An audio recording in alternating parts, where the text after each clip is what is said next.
Hello. The Walking Dead Saints and Sinners is a zombie survival game which has you shooting, looting, and skadooting. Oh fuck, I don't know how to reload. Hold on, wait, guy, wait.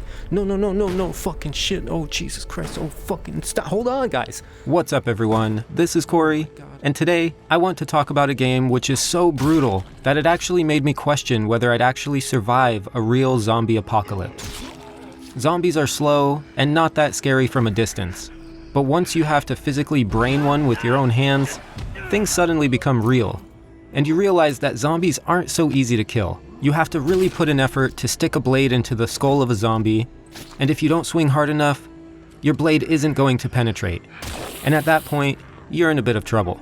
Zombies will latch onto you, and you have to wave your arms to shrug them off, only to be bombarded by others which continue to surround you, while you quickly run out of energy, struggling to stay alive.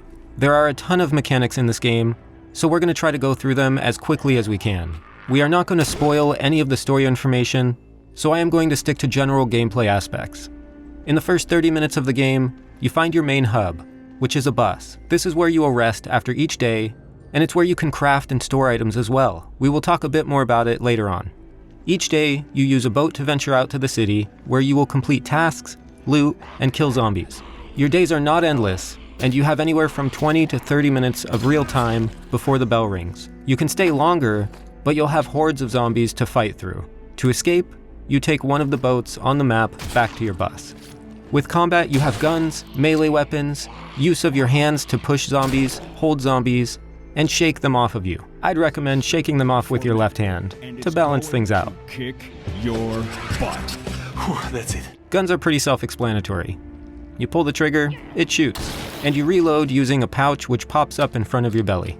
With melee, you can stab zombies in the head, decapitate them, and cut off limbs. You also have explosive items.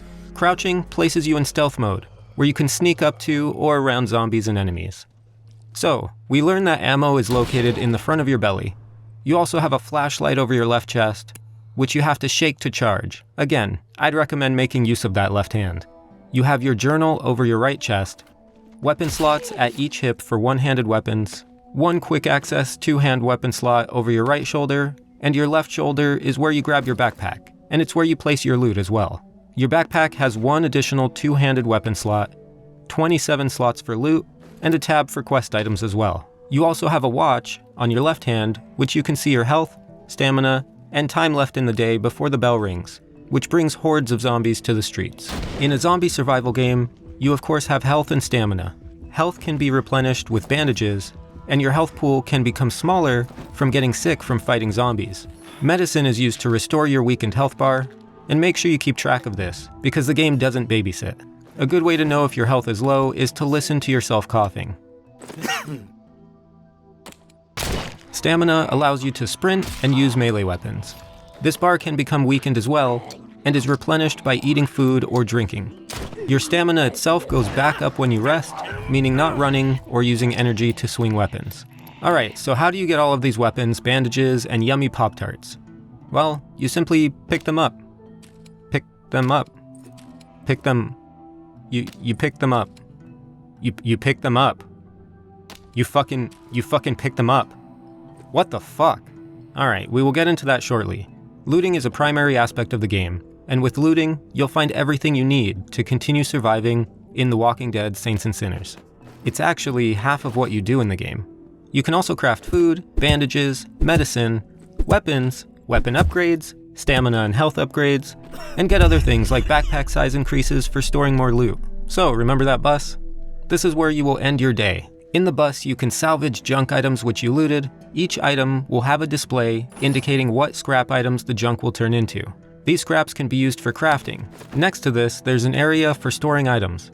You have a big storage box and a few slots which allow you to store weapons and whatever else you want for easy access. There's a map, shelves for statues you can collect which earn you an achievement, and a radio to communicate with others. And after your long day fighting off zombies, you drink whiskey to end your night and go to the next day.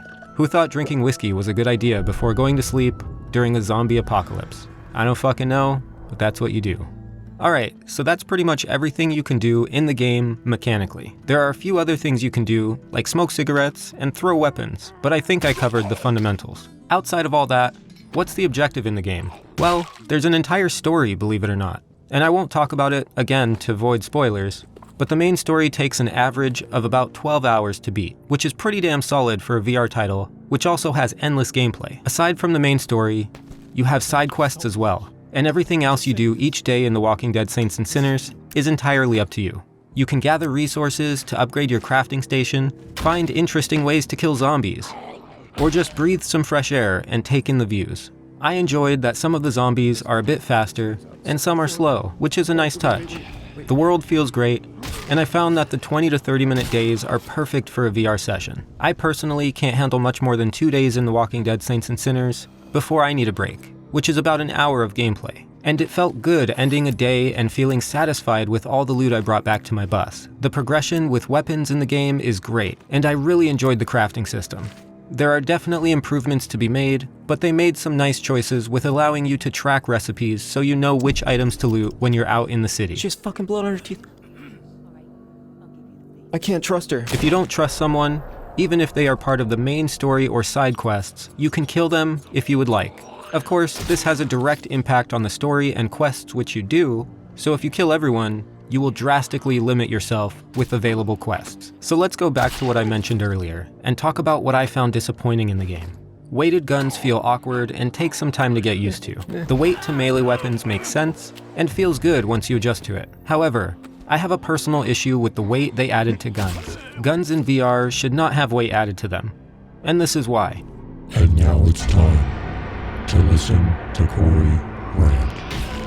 Alright, let's first take a look at a near-perfect VR game, Half-Life Alyx. The developers of Half-Life Alyx thought about everything in this game, and what will keep the player immersed, while keeping gameplay feeling fluid and natural. Half-Life Alyx made decisions not based on how things should feel compared to real life, but based on VR's limitations and current capabilities. With this in mind, the developers decided to make some objects have weight, like barrels and boxes, and you must use both hands to pick up some objects because they are so heavy. And this makes sense. Half-Life Alyx also recognized that your weapons do not belong at your hips in VR, because this does not make sense. Of course, you're thinking, weapons at your hips make perfect sense, because in real life that's where a gun would be holstered, and it's going to feel natural to grab a weapon at your hip in VR. Wrong. Half-Life Alyx recognized that when players are in VR and walking around, they are relaxing their arms. And where are their arms when they're relaxed? That's right, next to their hips. The issue with this is that you will accidentally grab your holstered weapons all the time. This happens very frequently with the index controllers because they are touch sensitive, and when you grab your controller, it counts as a grab action in VR, which of course makes you grab your holstered weapons. So, instead, the devs who created Half-Life Alyx decided to create a unique weapon swap system, which makes weapon swapping easy and leaves you with zero frustrations or accidental weapon swaps. So let's go back to The Walking Dead Saints and Sinners and learn why this is such a big issue for me. I don't know how many times I've grabbed my guns accidentally instead of looting the item that I wanted, and it pisses me off every single time. If you're going to leave a comment saying that I need to adjust to the game's mechanics and keep my arms extended and away from my hips as I walk around and loot things, then you either don't have index controllers, or you're a cyberpunk NPC. Moving on to weighted guns. Weighted guns are obviously less of an issue, and I understand why they did it. It's to add immersion to the game and make it seem like you're actually carrying a gun in your hand. This may seem appropriate, but when it comes to gameplay, it feels unnatural, and actually breaks my immersion rather than further immersing me. This is because when I wave my arm to the left or right to line up a shot, my real-life arms move a lot faster than my in-game arms, and this leaves me feeling disconnected, and makes shooting quite frustrating because it's not responsive. Again, Half-Life Alyx removed weight from weapons because they saw that it harms the gameplay feel, and only diminishes the experience of immersion. This may be an unpopular opinion, and I understand that this may not bother some people, but after I played a game which does things right, it's hard to play a game which does things wrong. And I see zero reason to keep guns at your hips because it breaks the primary aspect of the game, which is looting. And weighted weapons just feel sluggish, like I have latency in real life, as if I'm drunk and things are moving in slow motion. That being said, I actually don't mind the feel of weighted melee weapons. And the smaller weapons are light enough where they do not have any weight at all. No wonder the Shiv was my favorite melee weapon to use, because it was actually responsive. Here are some other parts of the game which I also found annoying, off-putting, or just broken. Zombies often spawn in places where you just killed them, and this definitely breaks my immersion. I killed a zombie in a garage with a closed door, went to the next building and looted, then came back and found another zombie in that garage, and the old zombie I killed was no longer there. In fact, one of the zombies in that garage completely disappeared shortly after I killed him. NPCs are not the brightest, and the way they act does not feel natural. But that's nothing new to video games. Trying to use your journal, recipes, and map on the boat can become incredibly frustrating because they didn't do a good job at implementing a system which allows you to select what you want without issues. In order to select something, you have to point the tip of your finger and place it at the menu you want to select. The issue is that this is incredibly inconsistent, and half of the time when I pull the trigger to select something, it just does not work. It's exactly the same issue trying to place your mouse over a single pixel to widen the Steam app, which bugs me that it's still a thing. Selecting dialogue options are flipped at times, making you point the thumbstick to the right to choose the left option, and point the thumbstick to the left to choose the right option. This is a minor issue, but an issue nonetheless. So, while The Walking Dead Saints and Sinners does do a lot of things right, it does a lot of them wrong, and there are many improvements to be made before this game meets the gold standard of VR. For such a major title in VR, and one that is massively popular, I can't help but feel disappointed with the lack of polish in some areas. At the same time, we are in our infant stages of VR development, and many developers are still learning what works and what does not. Compared to most VR titles, The Walking Dead Saints and Sinners is fantastic, and plays very well all things considered, but it is by no means a perfect VR game, and I hope other VR developers continue to improve and strive for the best, rather than settle, leaving a game feeling incomplete. The Walking Dead Saints and Sinners is an amazing VR experience, and I think everyone will enjoy it in their own way. And some of you may not find any of these issues to be a problem. Honestly, when you are fighting hordes of zombies and fighting to survive, all of these issues are forgotten. And you're just having a stressful and terrifying time in VR. And this is good. If you enjoyed this video, then subscribing is the best way to get more. I'll be reviewing every game I play in VR, so make sure to hit the bell to get notified as well, so you get a notification as soon as I release a new video. And liking the video will show your appreciation. Comment below and let me know what you think. And if you want to chat about anything at all, I stream on Twitch, so feel free to follow me there. As always, make sure you think for yourself, which means question yourself, do what makes you happy, and I'll see you all next time. Wherever you are right now, whether laying down on your bed, naked, sitting on the living room couch cuddled up next to your cats, or sitting on the toilet with the water running, getting ready to poop. Close your eyes